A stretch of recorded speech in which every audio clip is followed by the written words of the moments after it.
Malcolm Allen played 477 games for Nuneaton Borough between 1961 and 1971 and also managed the club. But he's perhaps best known for his outstanding performances during the 1966-67 FA Cup run when the Borough played Swansea and Rotherham in front of absolutely enormous crowds.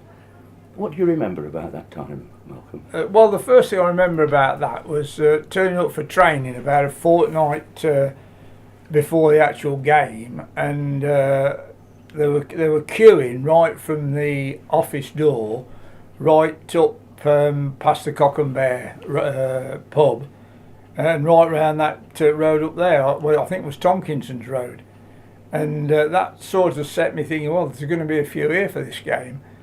That was the first thing that struck me about when we were playing Swansea.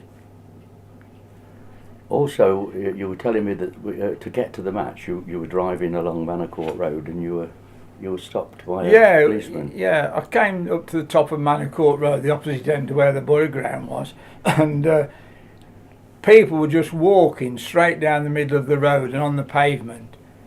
And I started to drive the car down, and the policeman, there was a load of police about, and he come across and stopped me and said, "You can't go any farther." He said, "It's too dangerous."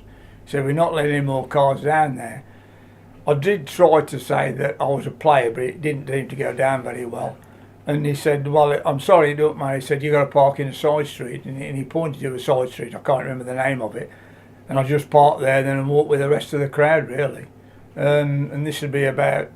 Normally we used to turn up an hour before the kick-off, but in this instance, I think Dudley had asked us to be there about an hour and a quarter. This would be about 1:45 ready for a 3 o'clock kick-off. There was a small layer of snow on the ground at the time, wasn't there?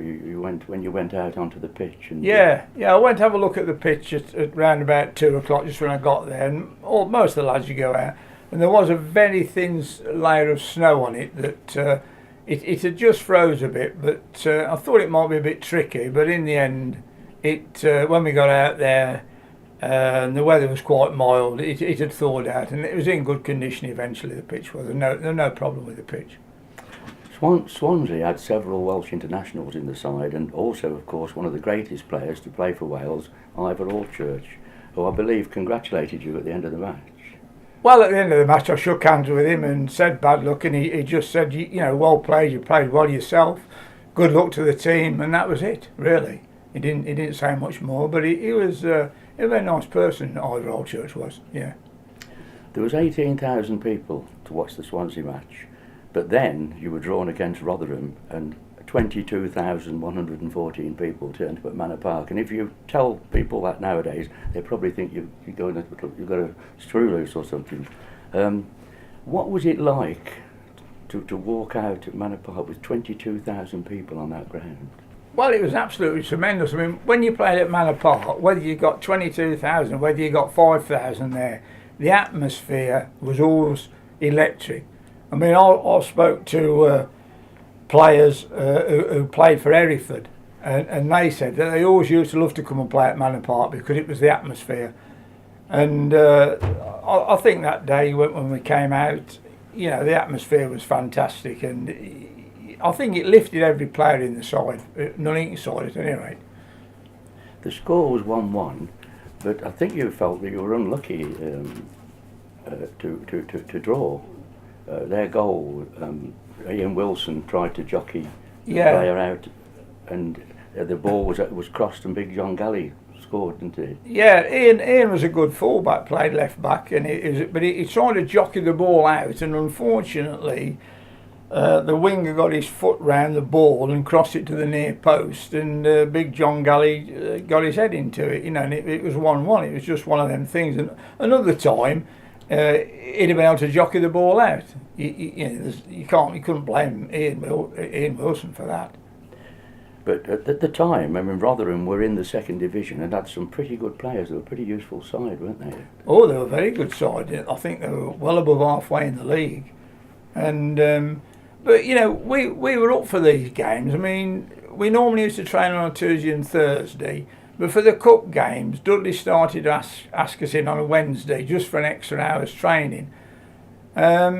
and I think it seemed to work. You know, we were as fit as any. We were as fit as any of their teams. I thought. I didn't think we were outclassed fitness-wise in any way whatsoever, or skill-wise. You didn't feel that their full-time training had any difference or whatever? No, I didn't feel that at all. Didn't. It never crossed my mind. After the 1-1 draw, of course, the replay was at Millmoor, and Nuneaton went FA Cup balmy. The special trains, Fred Badham laid on special trains and coaches and so forth. But there is a story about how you and Tom Crawley nearly didn't play in that match. Yeah, well, what happened was, as you know, there was a load of going up on a train. There was a train going up. There's quite a lot of buses going up. And I'd said to the wife, I'll hopefully get you a complimentary ticket. See me outside the players' entrance at 7 o'clock time. Well, when 7 o'clock come, we got the complimentary tickets, and Tom and myself went outside, but there was no sign of Tom's wife or my wife. Then about 10 minutes later, they come walking up, and my reaction was, "Where have you been?" And they said, "Well, there's been a problem with the train. The train had got held up for some reason, whatever it was, I can't remember. So I gave them the tickets, went to get back into the players' gate where the steward was, and he said to Tom and myself, 'Where are you going?' I said, 'Well, we're going in there with players.' And he said, 'Well, where's your players' pass?' I said, 'Well, we haven't got any players' passes.' And he said, 'Well, you can't go in there then.' Well, this got a bit agitated, and Tom gave him a bit of a shoulder charge. And I don't think the bloke fell down, but he stumbled a bit. So we pushed the door open and we went in. And that was how we nearly didn't get in. It was one hell of a night at Rotherham. It was a misty night. There were people standing on on walls. I remember one fella came into the toilet. He climbed over the wall. As he hit the wall, the steward said, "OK," he said, "Out." Felt a bit sorry for him, really. But what do you remember about the winning goal? Because there always seems to be a bit of controversy about who scored it and how it came about. Well, I thought it was scored by the fullback, but it wasn't a shot, I didn't think. He went to cross it into the box. And it was one of those where he probably didn't get it quite right, and Fred came out to catch it. And I think, to be fair, Fred was obstructed a bit, but I think Fred did come out a little bit too far, and he got stretched and it sort of just slipped through his hands. It was an unfortunate thing, really, but I think the goal would go down as the fullback. What I remember afterwards, myself and Ken Withers, we went into the dressing room to speak to Jackie Mansell, their manager, who wasn't very forthcoming. We expected him to sort of at least congratulate Nuneaton on losing so narrowly. And all he said, "How old is that number 6? I can't remember whether we said 40 or whether we told him the truth and said you were 28. Probably looked, but yeah. as soon as we told him you were 28, he sort of shrugged and turned away. He didn't want to know. He wasn't interested anymore. Were you conscious of the fact that in those days that other clubs were watching you? Well, I wasn't conscious of it. I mean, I'd read the reports in the local papers that clubs was coming. I mean, I think Norwich was one club that was mentioned, but I was happy at Nuneaton. I mean, I'd just done my 2 years service. My parents had kept me financially, so I wasn't interested in full-time football. I was quite happy to play at Nuneaton, and that was it. I was happy. I wouldn't have gone to a full-time club. Now, you were born at Shilton. You went to the village school at Shilton, but then you went to Swinnerton School. I went to Swinnerton, yes. Where you were telling me that there were a couple of players there who were pretty good. You know, I think Clive Bentley was one, wasn't it? Oh yeah, Clive Bentley was the best player at our school. He played for the Nuneaton schoolboys, which I didn't play for them. I wasn't good enough. I played cricket for the town boys. But no, Clive and Henry Coles, they were probably the 2 most outstanding players at Swinnerton when I was there. In some of the details about your career, it tells people that you played football for the Nuneaton schoolboys and cricket for the Nuneaton schoolboys. In fact, you played cricket for the Nuneaton schoolboys, not football. Yeah, that's correct. I don't know where that story came from. That came about in one of the programmes in the 60s, where somebody assumed that because I was playing for the borough, I would play for Nuneaton schoolboys. I don't know, but that's not true. You went to work at, was it Bristol Siddeley or Armstrong Siddeley? You did later Rolls-Royce, didn't you, as an apprentice? Yeah, that's right. So your national service was deferred until you were 21. Correct. And then you went into the Leicestershire Regiment, where you played for the British Army of the Rhine. Yeah. And you said you had some great times in the Army, and the Army really had a terrific influence on your career. Well, it did have a terrific influence on my career because I'd done 90% of football training and 10% of army training. And I think that made me a lot fitter and stronger. Before I went in the services, I was probably a little bit weak, if that's the word to use, you know, not really strong enough, but that done me the power of good that did going into the services as regards my football. You were also in the athletics team, weren't you? Yeah, I got roped into the athletics team doing 800 and 400 metres, which I quite enjoyed. All these sports you had in the army, I mean, it got you off no end of duties, so that was always a good thing as far as I was concerned. You also met a player there, met a fellow serviceman there who you later signed when you became manager of Nuneaton. Yeah, Brian Plunter was playing for the army side at the same time as I was, and he got demobbed before me. And at the time when he first came, he was playing for Hereford when John Charles was there, and then Hereford let him go, and I signed him at Nuneaton. It didn't work out very well, that, mind you, unfortunately for both of us. You also met a player who became a lifelong friend, David Gibson, didn't you? Yeah. During my time in Germany, when I got selected for the British Army of the Rhine team, David Gibson was also in that side, and what a brilliant player he was.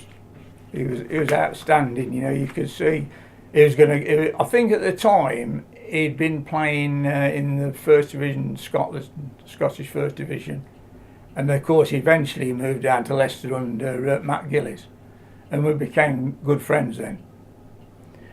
Tell me how it all began with the borough. You were out of the army. You were living at Chilton. How did you come to sign for Nuneaton Borough?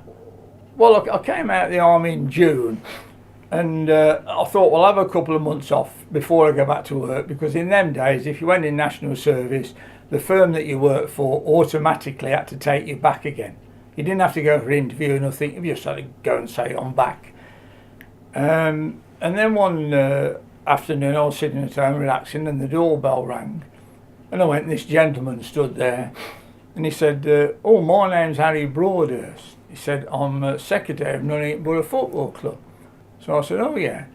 He said, I wonder if you'd be interested in coming down and training with us, and with the idea of signing. So I said, well, what night's training? Is it daytime or night time? And he said, oh, it's in the evening. He says, Tuesday and Thursday. He said, we've just got a new manager by the name of Fred Badham, who's an FA coach, a full FA coach. So I said, well, I'll think about it. Well, after about 10 days, I thought, well, I might as well go down. So I goes down there, and I waltzed into the dressing room. And the first thing Fred said to me, he said, who the hell are you? And I said, well, I've been invited by Harry Broadhurst to come down with the knowledge of probably having some training sessions with it and practice, and you might sign me. So he shrugged his shoulders a bit and said, well, means you really said you might as well train then. And that's really how it started.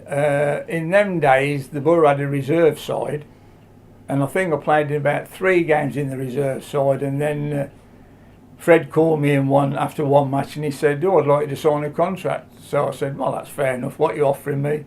He offered me this contract, and I signed it. That's how it started, really.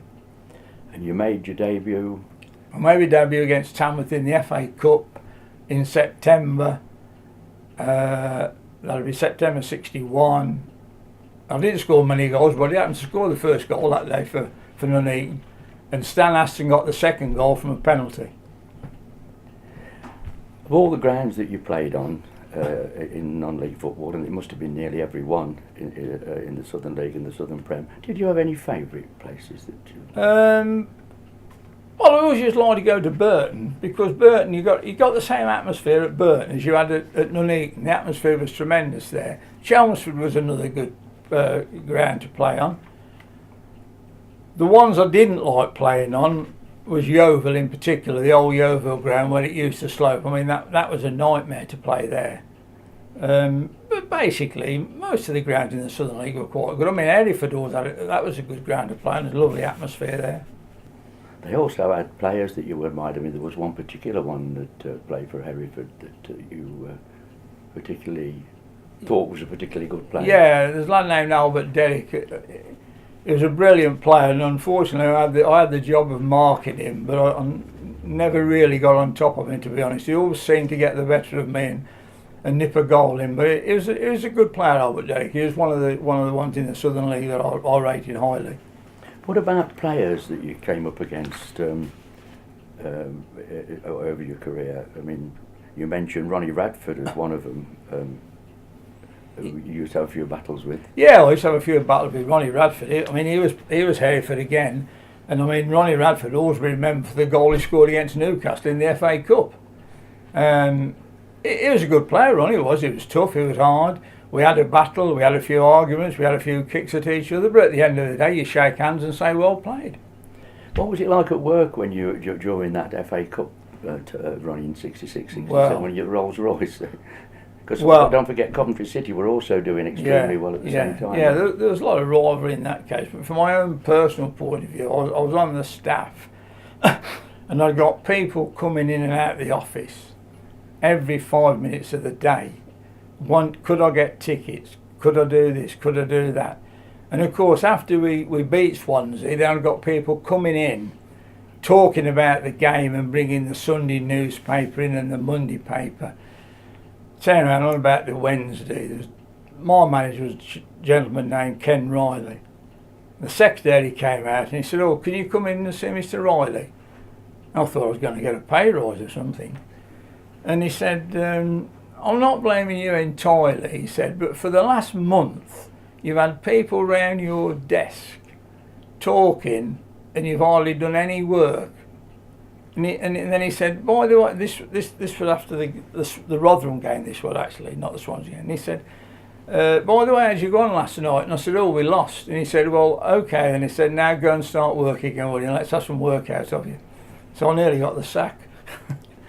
Why do you think the 66-67 side was successful? I mean, not only did you have the cup run, you finished runners-up in the Southern League Premier Division to Romford, and you lost it by a point. Why were they successful? Well, I think we were successful because we got players who were good players in that position. I mean, if you start with Fred Crump was as good a goalkeeper as there was in the Southern League.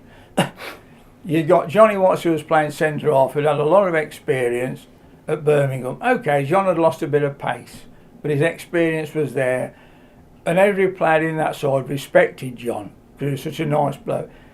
You got either Alan Jones or Roger Thompson playing fullback, very, very quick, strong in the tackle. You got Ian Wilson left back, who was a reasonable player. In the middle of the park, you got Paul Cutler and myself, who were probably not strong in the tackle, but were quite adequate at beating players and threading the ball through to the two flank men. And then up the front, you got Tony Richard and Crawley, who just grabbed goals out of the blue. And I think we had the perfect blend. Dudley, of course, Dudley Kernick had deserved a lot of the credit for signing those players, didn't he? He signed them from all over the place. Yeah. What was he like as a manager, Dudley?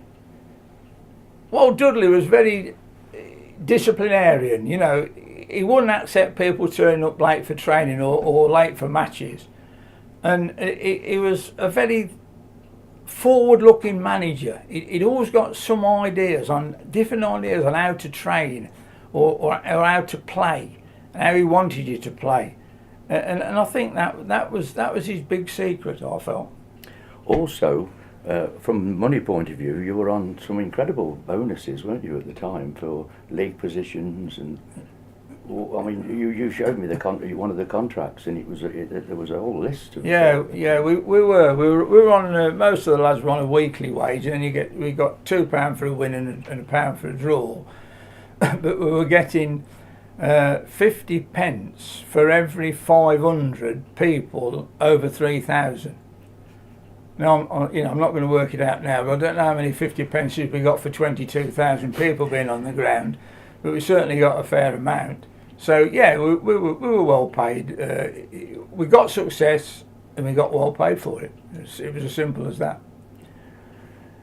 Going on to you as a manager, you took over from Dudley as player manager, and it's something that you don't look back on really as being a particularly successful time, do you? No, it was a disappointing time for me. I mean, if I summed it up and being ruthless, it was I failed.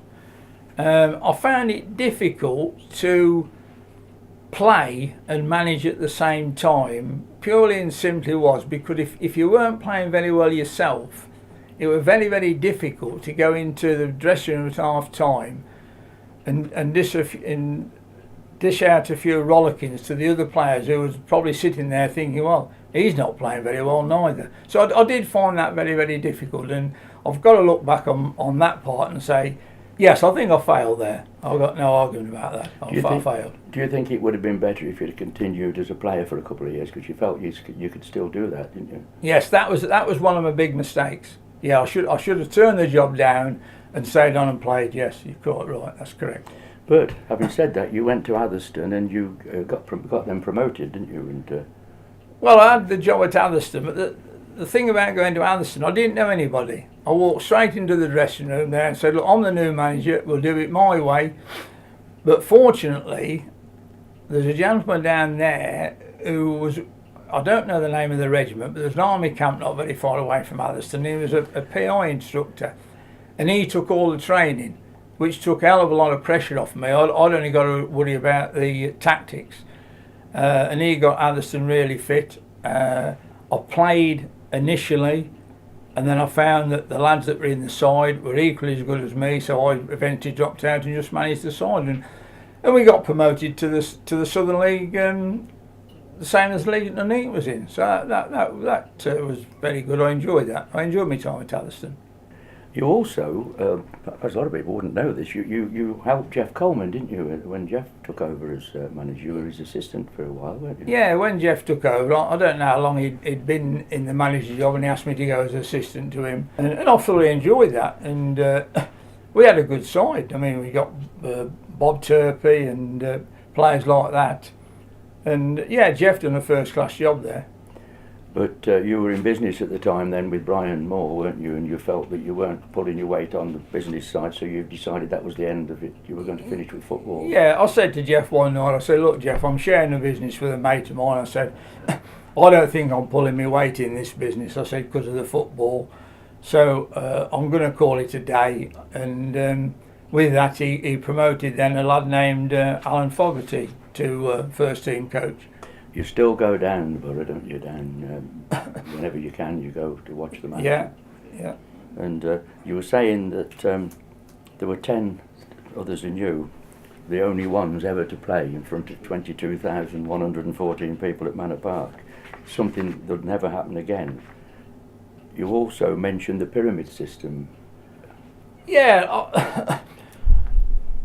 It was unfortunate in non-league football in the years when I was playing that there was no promotion. The only thing you could get into the league was if you got voted in by all the other clubs that were in the league, and that was never going to happen, because if Walsall, for instance, finished bottom, their chairman would phone every other chairman up in that league and say, vote for me to stay in the league, and that's how it would be. So, but I'm quite confident that if the pyramid system would have been in like it is now, Nuneaton would have got into the league. Whether they'd have still been in there remains to be seen, but they'd have certainly been in there for the start.